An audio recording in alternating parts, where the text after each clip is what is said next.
حضرات ناظرین و خواتین، السلام علیکم ورحمۃ اللہ وبرکاتہ۔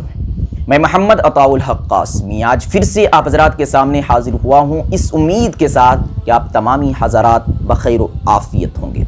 آج کی اس ویڈیو کے اندر ہم یہ جاننے کی کوشش کریں گے کہ شب قدر کے اندر ہم کون کون سی عبادتیں کریں، وہ عبادتیں جو آپ صلی اللہ علیہ وسلم سے ثابت ہے اسے بھی جاننے کی کوشش کریں گے، اور وہ عبادتیں جو بزرگان دین سے ثابت ہے اسے بھی جاننے کی کوشش کریں گے۔ اسی ویڈیو کے اندر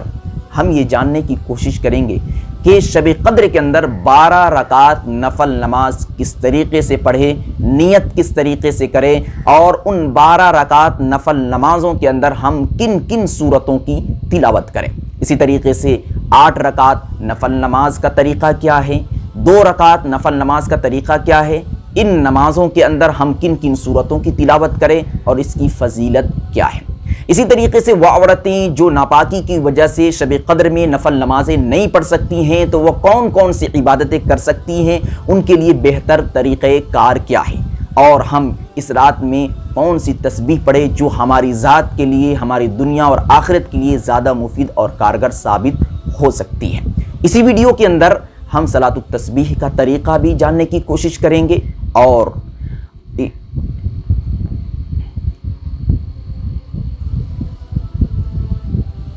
اسی ویڈیو کے اندر میں یہ رہنمائی کرنے کی کوشش کروں گا کہ ہم صلاۃ التسبیح کس طریقے سے پڑھ سکتے ہیں اور تہجد کی نماز کس انداز میں کس طریقے سے پڑھ سکتے ہیں۔ بس آپ یوں سمجھے کہ اس ویڈیو کے اندر شب قدر کے اندر عبادت کرنے کے تعلق سے جتنے بھی مسائل کھڑے ہوتے ہیں، جتنی بھی تفصیلات ہوتی ہیں، وہ سب کے سب جاننے کی کوشش کریں گے۔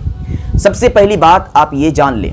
کہ جو میں طریقہ نفل نماز کا بتانے جا رہا ہوں وہ طریقہ آپ صلی اللہ علیہ وسلم سے ثابت نہیں ہے، احادیث سے ثابت نہیں ہے، لہٰذا آپ بھی دل کے اندر یہ نہ سوچیں کہ یہ احادیث سے یا آپ صلی اللہ علیہ وسلم کے عمل سے یا قول سے ثابت ہے۔ وہ بزرگان دین کا اپنا ایک عمل ہے، اور اگر کوئی شخص اس طریقے کو اس ارادے اور اس نیت سے اپناتا ہے اور اس طرز پر نفل نماز پڑھتا ہے کہ اللہ کے رسول صلی اللہ علیہ وسلم سے ثابت ہے، تو وہ در حقیقت جھوٹا ہے اور وہ بدعت کو فروغ دینے والا ہے۔ تو آپ اس طرز پر نفل نماز پڑھ سکتے ہیں، لیکن آپ کا ارادہ اور آپ کی نیت یہ ہو کہ یہ بزرگوں کا عمل ہے، اور اس طرز پر آپ نفل نماز اگر پڑھتے ہیں تو انشاءاللہ العزیز اللہ رب العزت آپ کو نہیں پکڑے گا، اور اللہ رب العزت اگر چاہے تو اپنے فضل و کرم سے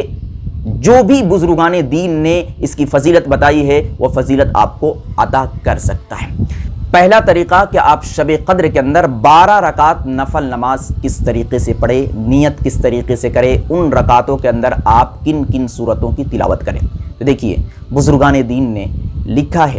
کہ شب قدر کے اندر جب آپ 12 رکعت نفل نماز پڑھنے کا ارادہ کریں تو آپ 4 رکعت کر کے 12 رکعت نفل نماز پڑھیں، اور ہر 4 رکعت کے وقت آپ نیت کریں کہ اللہ تعالیٰ میں نیت کرتا ہوں 4 رکعت نفل نماز کی۔ یہاں پر لیلۃ القدر یا شب قدر کی نماز کی نیت کرنے کی اور زبان سے اس کی ادائیگی کی کوئی ضرورت نہیں ہے، کیونکہ شب قدر میں کوئی خاص نفل نماز آپ صلی اللہ علیہ وسلم سے ثابت نہیں ہے۔ آپ صرف دل کے اندر نفل نماز ادا کرنے کی نیت کر لے، ارادہ کر لے، بس کافی ہے۔ تو آپ 12 رکعت 3 سلام کے ساتھ یعنی 4 رکعت کر کے شب قدر کے اندر نفل نماز پڑھیں، اور اس کا طریقہ کار یہ ہے کہ پہلی رکعت کے اندر آپ ثنا پڑھیں گے،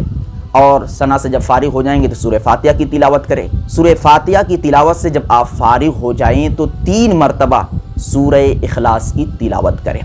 اسی طرز پر آپ 4 رکعتوں کو مکمل کریں گے، اور سلام سے جب آپ فارغ ہو جائیں گے تو اسی جگہ پر بیٹھ کر 70 مرتبہ استغفار پڑھیں۔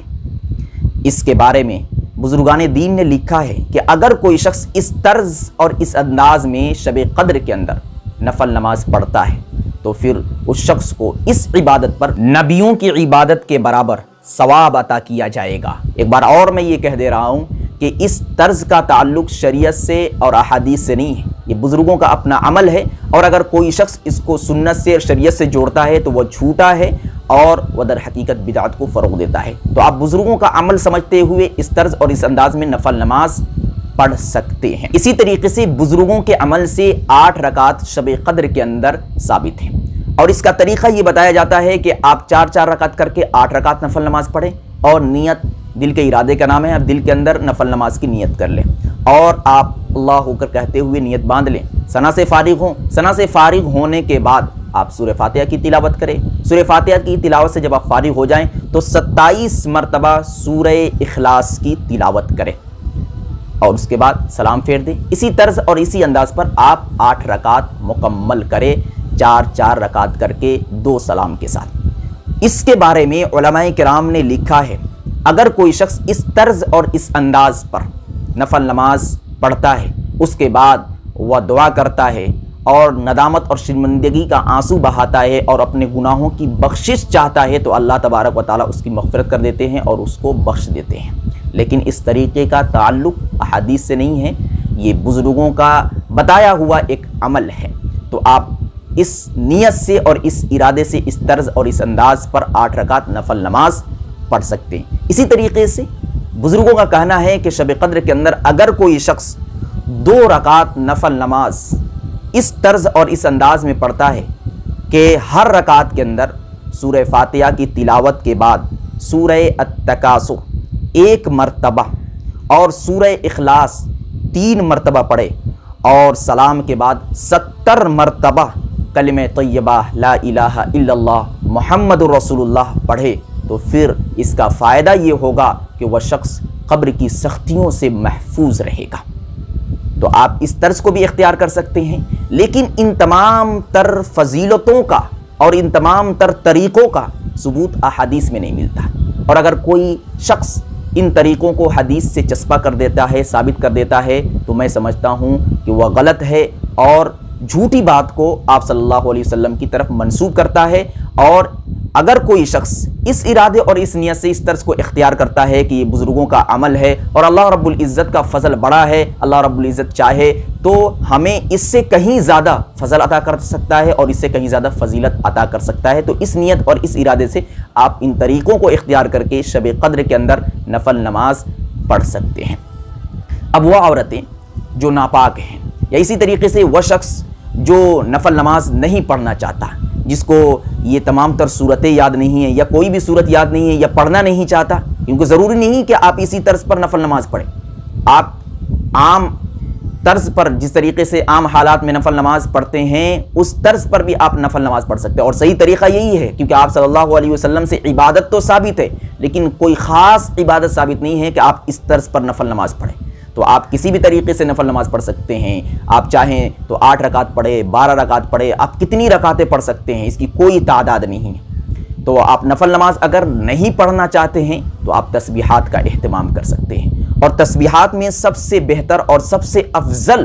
تسبیح 4 ہیں۔ سب سے پہلی تسبیح سبحان اللہ، دوسری تسبیح الحمدللہ، تیسری تسبیح لا الہ الا اللہ، اور چوتھی تسبیح اللہ اکبر۔ سبحان اللہ، الحمدللہ، لا الہ الا اللہ، اللہ اکبر۔ تو یہ 4 تسبیح جس کی بہت زیادہ فضیلت حدیث کے اندر آئی ہوئی ہے۔ اسی طریقے سے حضرت ابو ہریرہ رضی اللہ تعالی عنہ کی روایت کردہ ایک حدیث ہے کہ اگر کوئی شخص 100 مرتبہ سبحان اللہ و بحمدہ پڑھے تو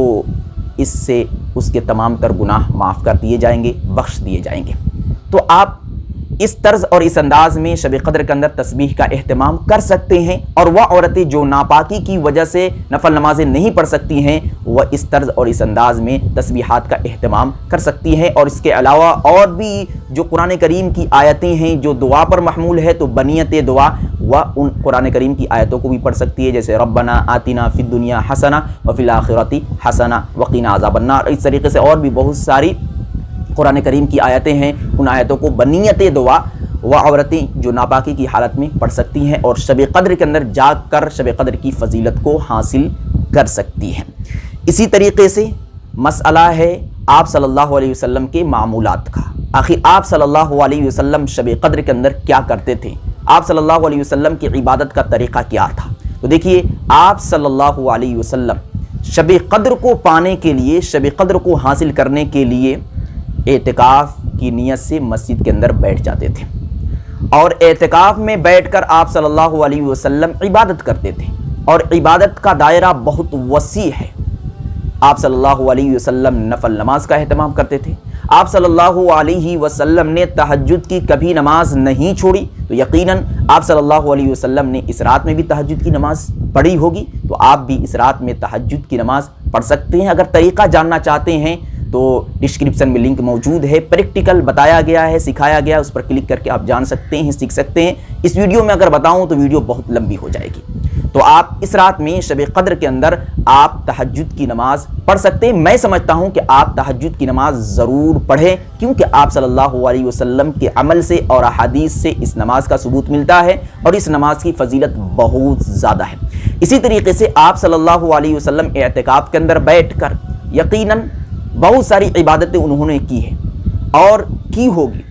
کیونکہ آپ صلی اللہ علیہ وسلم اس رات کو پانے کے لیے شروع رمضان سے ہی اعتکاف میں بیٹھ جاتے تھے، لیکن بذریعہ وحی ان کو بتایا گیا کہ رمضان کے اخیر عشرے کی طاق راتوں میں شب قدر ہے، لہٰذا آپ بھی اس پر عمل کرے اور اپنی امت کو بھی میسج اور پیغام دے دے کہ اگر شب قدر کو طلب کرنا چاہتے ہو، حاصل کرنا چاہتے ہو تو رمضان کے اخیر عشرے کی طاق راتوں میں تم تلاش کرو۔ تو آپ صلی اللہ علیہ وسلم اعتکاف میں بیٹھ کر عبادت کرتے تھے، تو عبادت کا دائرہ وسیع ہے۔ آپ اس رات میں ذکر و اذکار کر سکتے ہیں، نوافل کا اہتمام کر سکتے ہیں۔ نوافل کا کوئی خاص طریقہ آپ صلی اللہ علیہ وسلم کے عمل سے ثابت نہیں ہے۔ اسی طریقے سے آپ تسبیحات کا اہتمام کر سکتے ہیں، اور سب سے بڑی بات کہ آپ صلی اللہ علیہ وسلم جب صلاۃ التسبیح کی ترغیب اپنے چچا کو دے رہے ہیں اور یہ کہہ رہے ہیں کہ اس نماز کو تم ہر دن پڑھو، ہر دن نہیں پڑھ سکتے ہو تو ہفتے میں ایک بار پڑھ لو، ہفتے میں ایک بار نہیں پڑھ سکتے ہو تو مہینے میں ایک بار پڑھ لو، مہینے میں ایک بار نہیں پڑھ سکتے ہو تو سال میں ایک بار پڑھ لو، اگر سال میں بھی ایک بار نہیں پڑھ سکتے ہو تو آپ صلی اللہ علیہ وسلم کا کہنا ہے کہ پوری زندگی میں ایک مرتبہ ضرور صلاۃ التسبیح پڑھ لیا کرو۔ تو آپ صلی اللہ علیہ وسلم خود کہہ رہے ہیں کہ اس نماز کو ہر دن پڑھ لیا کرو، اور مجھے یقین ہے کہ آپ صلی اللہ علیہ وسلم نے اس نماز کا بھی اہتمام شب قدر میں کیا ہوگا، کیونکہ آپ صلی اللہ علیہ وسلم جو بات کہیں اس پر عمل نہ کرے یہ بالکل ممکن نہیں۔ تو اس رات میں آپ صلاۃ التسبیح کا بھی اہتمام کر سکتے ہیں۔ صلاۃ التسبیح کی فضیلت بہت زیادہ ہے، اگر اس کے طریقے اور اس کے فضیلت کے بارے میں آپ جاننا چاہتے ہیں ڈسکرپشن میں لنک موجود ہے، آپ کلک کر کے صلاۃ التسبیح کا طریقہ جان سکتے ہیں اور اسی طرز پر آپ صلاۃ التسبیح پڑھ سکتے ہیں۔ دو طریقہ اس کے اندر بہت ہی سادے سے انداز میں اور بہت ہی سہل اور آسان طریقے سے بتایا گیا ہے۔ دعا کرے اللہ رب العزت ہم سبوں کو شب قدر کی قدر کرنے کی اور اس رات میں شب بیداری کر کے عبادت کرنے کی توفیق مرحمت فرمائے۔ السلام علیکم ورحمۃ اللہ وبرکاتہ۔ Thanks for watching. Don't forget like, comment, share and subscribe to Al Haq Media.